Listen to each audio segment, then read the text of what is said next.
Welcome back. Multiple states have either pre-filed bills or already passed some form of legislation to regulate artificial intelligence. Our Isabel Marek has more about the nationwide policy shifts and the work to regulate AI in South Carolina.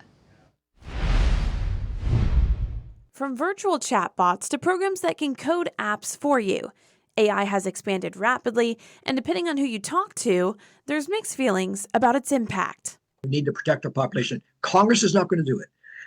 Congress is basically inept when it comes to the tech companies, have billions of dollars to spend up in Washington. And so Congress isn't going to protect the public.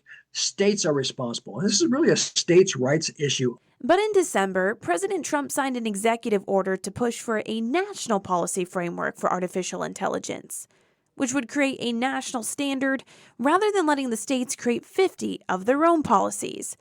So how does that impact us here in South Carolina?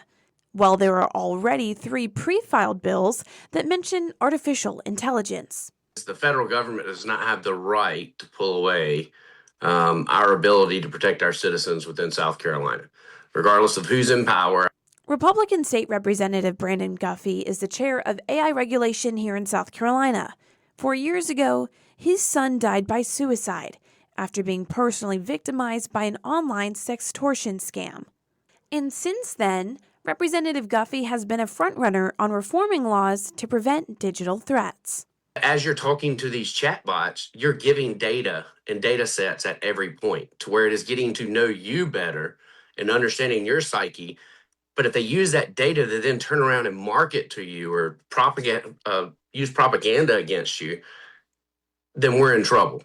From ensuring chatbots can't give psychological advice to protecting a user's data, he thinks regulation is possible and that it should be a priority for 2026. Government, unfortunately, has a habit of moving very slowly. This technology moves very fast.